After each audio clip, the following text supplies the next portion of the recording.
Hello. So today we're going to be going over the patch 14.13 that is going to be the upcoming patch for this Wednesday. I usually do these on a Monday, but I'm deciding to do it today just because upload schedule has been a bit awkward. I've been having some like IRL problems with like AC and it just being generally hot in my room, so I want to make a really like short video today, and then we'll go back to like VOD reviews on the other days of the week. In terms of this patch, it doesn't seem to be a big one, but we will go over the changes. In terms of system changes, there's not really that many. Primarily just prismatic orb, they're trying to make them drop a little bit more. It's mostly like a for fun thing. I don't think it matters that much. Like I don't really care too much about it. Like sure, let there be a little bit more prismatic orbs. I don't think it's gonna ruin the game for me at least. Then golden item remover. This was something that's a little bit of an interesting change, which I think is kind of alright. Basically, if you have a golden item, if you take the golden item remover, so basically if you get like the remover that has infinite uses, then what it will do is turn all existing item removers into reforgers. And then if you would get a new item remover, you'll get a reforger instead. This is an interesting change.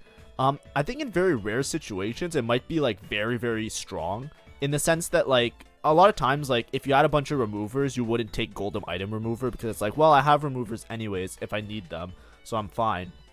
If they could turn into reforgers, especially in like certain situations, certain lobbies, you can really try and like hit some like strong items if your items aren't very good, right? And that can help out a lot.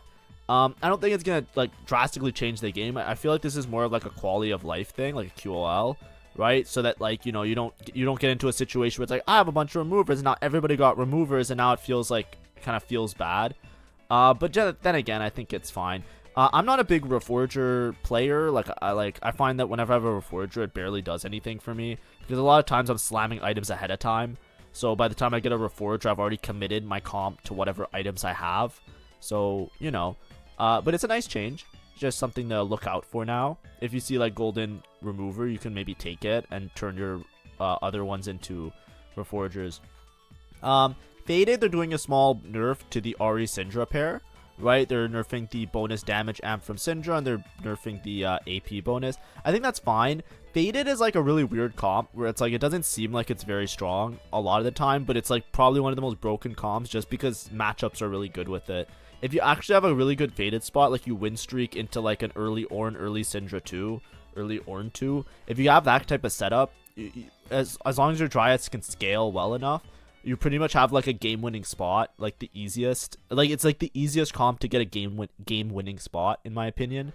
So it's like it really strong, and a lot of that's because of matchups, right? When there's melee matchups as well as front-to-back matchups. Snipers, like almost every matchup, Syndra, especially if you have the front line to support it, really pops off. So I think it's a warranted nerf. I don't think it's out of nowhere. And then what they're doing is they're buffing Ink Shadow. I think there has always been a problem with 5 and 7 Ink Shadow just not being worth it. So they're boosting the damage amp and the damage reduction. It might make some lines with 5 Ink Shadow a little bit better. They recently buffed 2 Trick Shot. So Kaisa was already in like a kind of good spot. So having like a little bit of extra tankiness and damage amp is really good because that's a comp that really wants to like explode in one shot an enemy board as strongly as possible. And then they're also reverting the sniper change. I felt like snipers, for some reason, it's just like they said like fuck snipers in particular. Right, I remember last patch I was saying, okay, they're nerfing snipers, but why aren't they nerfing like faded? Why aren't they nerfing other shit? So it's like it feels very like silly to me that snipers was like the only one that got like giga nerfed. I think snipers was like extremely stable and very easy to play, but I felt like without a sniper +1 it was quite hard to cap out. I think it still is, but now they're reverting the change and we'll see how that shifts up in the meta. Ashe has been really shit in like it's very hard to play Ashe. AD in general is very hard to play because AD, like typically if you're not playing like melee, like if you're not playing Reapers, like it's very hard to just like decide to play Kaisa or decide to play Ashe. This might make it so that there's like a little bit of an option for AD, but at the same time I think Ashe is very particular. I'll talk about it a bit later, but like I don't know, I feel like these comps, if you have a spot for it, you have a spot for it. If you don't have a spot for it, you don't have a spot for it. So I feel like small changes to like their relative strength, you know, it might make it more viable in the eyes of people playing it, but like you know, if you had a good Ashe spot, I don't think it's gonna, you still could have played it, and I don't think that this change, it just makes it like maybe a little bit easier, but you know. In terms of 4-cost champs, they are buffing Kaisa. I'm pretty sure they had this at one point, and they nerfed Kaisa. Buffing attack speed is really big, because it's like the main way that Kaisa gets to cast. A lot of times, like sometimes you put Shojin on Kaisa, but I'm pretty sure it's not that good in the stats. So it is like a nice quality of life change. Kaisa is a little bit awkward to play. The problem with Kaisa, and this is what a lot of people say, is that she's really hard to buff and really hard to nerf, because she's very much tied to Fortune. We'll see tomorrow. Tomorrow I should have a Fortune game up, because I did play one on stream, so I'll probably upload that tomorrow. Fortune is very awkward, because you know, you run into the situation of, if you buff Kaisa too much, then Fortune's gonna be really strong, and if you nerf Kaisa too much, then the Fortune cash out isn't gonna be that great. But because Kaisa is tied to Fortune, playing Kaisa without Fortune then becomes even harder to balance, because like, you know, if Kaisa is too strong outside of Fortune, then with Fortune it's going to be like game winning every single time, and you run into like this awkward situation. I think Kaisa is fine if you don't have Fortune, but you really need to play it from a win streak. I say this a lot, right? You need to high roll everything. You need a lot of gold, you need a lot of items, and you need like the ability to play like Xayah and Udyr a lot of time to max cap your board. So if you need all of these conditions, you really have to play it from like a high roll spot. You can't be like back of the pack, losing a bunch of fights.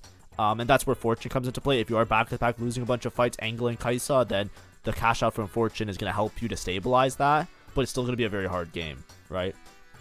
But anyways, I don't know how much of how broken this will be. I remember there was a point where Kaisa outside of Fortune was really strong, and I think this was the attack speed that she had. So if that is the case, then we might be looking in for like a really nutty patch where like Kaisa becomes like the best 4-cost, but I don't know for sure. Then in terms of items, Curse Blade, they're getting rid of it. Thank God. That item fucking sucked. I don't know why they keep enabling and disabling it. Just fucking remove it. Thank God. Luden's Tempest buff. Luden's Tempest, very situational, but like not very strong. So I think it's worth to give it a buff. As well as Prowler's Claw. I think Prowler's Claw is like the worst item in the game by far. I think the problem is, like, ever since they added all these Ornn artifacts, I really didn't like the game that much. I really hope next set, the Ornn artifacts work out a little bit better. And then Rapid Fire Cannon, they're just giving you way more attack speed. I think that's fine as well. All of these Ornn items are, like, among the worst of them. I'm pretty sure these are, like, the bot 4 right here. So, like, they obviously need a buff of some sort because they're, like, fucking unclickable, right? But I really hated when they added all these artifacts. Because, like, if you look at, like, the Ornn artifacts, a lot of the ones that are still good, like Diamond Hands, right, Eternal Winter, right, like, a lot of the Ornn artifacts that you want, that are very flexible, are the ones that are good, and those ones were the ones that already existed. They basically added all these extra artifacts that have, like, wacky effects, like, besides Trenchcoat that is, like, obviously broken, but, like, most of the Ornn artifacts, like, Luden's Tempest, and, like, Prowler's Claw, like, Prowler's Claw is so fucking bad. Like, there's maybe like 3 units I can think of that would even dare touch it, even with the buffs, right? Because if you don't know what Prowler's Claw does, it's like an AD item, but it makes your AD unit dash towards an opponent every time somebody dies, right? Kind of like Tattoo of Force or whatever. So, like, you can't put on a backline carry. It has to be like a frontline melee carry. And you don't really want to put on a tank unit either, because it's most like an AD item, and there's not many, like, strictly scaling AD tanks. Like, maybe it's good on like Riven if you're playing like Riven reroll, but that's what I mean. It's a very situational item. So even if this item is unless this item's absolutely broken, you're probably not going to ever want to click it unless you're in a very particular spot. And that's how a lot of the Ornn artifacts are. It's like the same with like Luden's Tempest, right? Even that other one, the one that's really good on Lux, I forgot what it's called, the one that when you stun a unit it does magic damage. It's like they all have these like funny nutty effects, and there's like these really broken Exodia combos. But the problem is when you pop your anvil, you have a 1 out of 4, you have 4 options, and there's so many times that I pop an Ornn artifact and I get hit with all of these shits and I can't play them, because it's like, even if I take Prowler's Claw, it's like, who am I putting it on? It's like, I don't have melee items. I can't put on a melee carry, so it's like I can't take it even if it is a good item. It's like, I don't have this, I can't take it, right? And then you run into these situations where it's like, great. And then if you buff them too much, then they're just gonna be broken on if they're broken on everybody, then they're just gonna be in game-winning spots when they're on a unit that actually knows how to use it properly. So I don't know. I kind of just don't care about these things. I think a lot of this set has been very forcey, And I think now that the set's winding down to an end, there's this patch, which is going to be like the regionals patch, if I'm not mistaken, as well as I think this is the same patch they might play champions on if you're watching like competitive TFT. But I think there's one patch after this, which is the like the final patch, and then it's going to be like the next set with PB of the next set. I'm going to be honest here, now that the set's ending, right? Like, you know, I've kind of been playing. I've enjoyed the set, like, to the point of, like, you know, I've played the game and it's, like, fun and stuff. Like, it's a game that's fun. But I'm going to be real with everybody who watches my videos. I did not like this set very much. Realistically, I felt like... Oh, did my thing cut off the other one? No, I showed them all. Anyways, I did not enjoy this set that much. I think there were many patches that I just didn't like. I literally like quit the game for like 2 weeks. I think I quit the game for like 2 weeks one time, and then like another week or two another time. You can literally see in my graph that I just like stopped playing for many days. I was very busy this set with just like life stuff in general. I had convention art to do. I had lots of stuff to do. But in this set, like, it felt like most of the comps are always like hard forcing from a very positional point, right? It's the same problem I have with the artifacts. It's like if you get a good artifact, you're kind of locked into like one particular comp. There's very few artifacts that are very flexible, and if you hit those ones are the best ones to play around. It's the same with like all the units, right? Like if you think about like the 4-cost carries, and 4-cost is like the more flexible options that you have, where you have like AD/AP, right? If you think like Lilia versus Syndra, like, it's very hard to flex between these boards. I've seen people do it, right? And they're gods at the game. But it's very hard to flex between Lilia Syndra because there's pretty much no shared units. It's the same with, like, Kaisa and Ashe, right?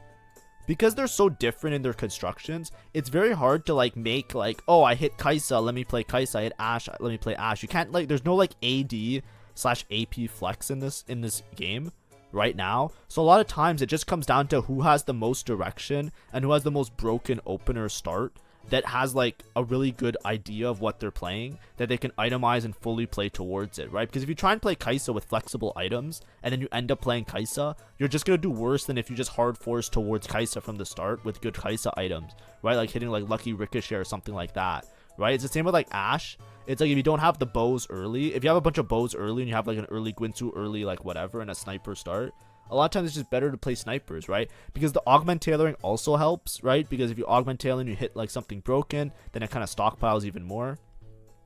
But yeah, that's what I mean. And then, or you're going reroll or something like that, right? There's not much like, let me play something in place of something else. Like, I guess like Kayn versus Lee Sin, like you can flex between keepers now because keepers is really good on reapers and it's really good on like duelists. But because of that, like, I just haven't enjoyed the set that much because I hate like picking really early what I'm gonna play and then just like hoping I hit later, which is what, like, you know, obviously I'm over exaggerating, but that's what I mean. So like in terms of like the sets that I've played, I think this one's ranked the worst one out of the 3 that I've played. I think I liked set 9 the most, which, call me crazy. Set 9.5 was the worst, but I don't really count set 9.5 as a set. That was just a mistake that Riot tries to make us forget about because it was so fucking bad. They literally just don't even talk about it. And then set 10 was alright. I didn't like it as much as set 9, but it was alright. And then I think this one I liked the least by far. So yeah, we'll decide what. I'll still play the game, obviously. I'll be probably streaming tomorrow, but we'll see how that goes. In terms of augments, they finally, these are silver augments. They just gave a little bit of gold with silver ticket. I think that's nice. I think silver ticket's pretty shit, so a little bit of gold helps make it maybe clickable in some spots. These are the gold augments. Built diff getting another buff. I think built diff is already really fucking strong. It was strong, then the 4 costs were strong, then they nerfed it, then the 4 costs were weaker, then they rebuffed it, and now they're buffing it again. I think built diff is gonna be like an insta click, which is fine. But I don't know, it seems really fucking broken if they buff it anymore. And now finally, like finally they're nerfing the hero augments. This is all I wanted for like 3 patches. I've been bitching about it forever. I'm like, the gold augments are the worst in the game because people just hit shit for free. They should have nerfed more. I want the Yorick one nerfed as well. I want keepers nerfed. I want like everything like just slightly adjusted, right? Like, this is beautiful, right? Story champion is fine and it's really strong in certain spots. 5% buff, 5% nerf, like just small nerfs, small changes. I don't know if this Shen one is too much, But still, the Shen one is performing so fucking well. It's like broken as shit, right? And it's like, it took them the whole set to nerf this, right? It's like, bro, what? But they're buffing mulch, so maybe this might be a Dryad is back if you hit mulched early. So that's pretty interesting. Anyway, sorry I kind of went off. I kind of have to put it somewhere in this video. But in terms of the augments, I think this actually just, in general, these are two of the main problems I had. So I think this patch coming up is going to be pretty much the same as last patch, except you're going to have more 4-cost options, as well as less, like, insta-win options, right? Like, these two being a little bit weaker is pretty nice. Kabuko already sometimes fizzles out, and they nerfed it already, so I can understand that one's not going to get another nerf. But these hero augments have been, like, way too good for too long, so I think that it's good that they changed that. But anyways, so good changes here. I'm scared about built diff. Dryad reroll has been not really a thing, so I think mulched is like whatever. But the damage amp is kind of crazy, because you can probably take mulched from a good Kindred faded spot just for faded getting a damage amp, which is Kindred getting a damage amp, which is kind of scary. The big bug fix that they're doing is the Reapers. You can't Reaper toggle. If you didn't know about Reaper toggling, it was really annoying. It was so bad that they just like decided that they can't even like ban for bug abusing, and it's like it's allowed at like tournaments and stuff. Basically, if you put in a Reaper, and then you took out the Reaper trait, the Reapers would still have the ability to critically strike, which mattered a lot. Especially if you're building towards like a JG or like IE, like those type of items, then they just gained a bunch of damage because they had the ability to critical strike. Tattoo of Protection is the other big one. It now properly shields. If you didn't know, Tattoo of Protection, that's the one that looks kind of like this. It looks like a shield, right? It looks kind of like this. I forget how it looks. Something like this, right? And it's blue. This item, it didn't work properly. It was bugged. It wouldn't scale the HP shield properly, so it would always scale it as like a 1-star. So after like a certain point, it was actually like very, very, very bad of an item. This makes it so that there's probably a little bit more, especially with the Ink Shadow buffs. This was a big reason that Ink Shadow was kind of awkward to play around, because like there was only certain items that were good on Kaisa. All the frontline items were pretty shit. And Protection used to be really good, and then it just got bugged, and now it doesn't work anymore. But having it work now is pretty good, right? So could make that Ink Shadow version a little bit better. If you don't know, I didn't say it at the start of this video, but I'll say it at the end because I forgot.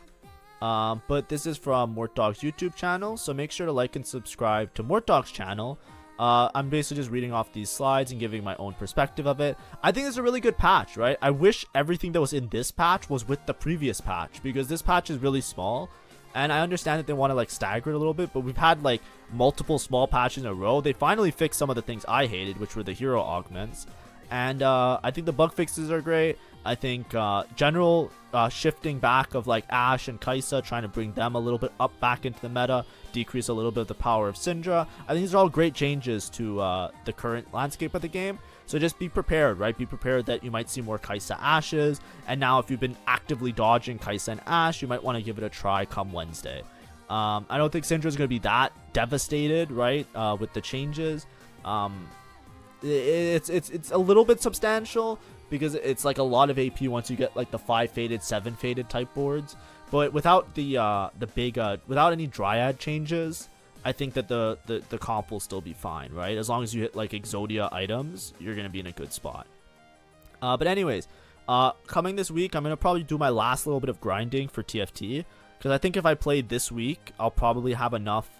I'll have enough videos to upload to keep my daily streaks. So we'll see how high I get in terms of LP. I don't think I'm going to strive for much more than Master. I'm not interested enough in the set. Like I said, that's what I was saying before. I didn't really enjoy this set that much. So I don't really care about like ranking up any higher than Master. At least for me, right? The amount of work that I have to put in to get better at the game is not worth it to me. But instead, look forward to as soon as like set 12 starts giving out information, which will happen in around, it usually happens around regional, so it should be in like 1 to 2 weeks. So probably by next weekend, we might have like some reactions on the new set, talk about new units, talk about new stuff, and I'll probably be prepping really actively towards that one to do like a really big grind sesh, because, you know, coming in the summer, I won't have a lot of work related problems to do. relative to that. But anyways, thank you for everybody supporting me up till now. Make sure to subscribe and like my own videos as well. I have my sub goal for 500 subs. That's still right there, and we're very close to it. Thank you so much, everybody. And yeah, stop by stream sometime if you guys want to say hi as well. I've had a lot of YouTube frogs come by and say hi. You can do that too. I should be live most of next week playing this set. Trying my best to see how high I can get on the leaderboard. Thank you. Anyways, goodbye everybody.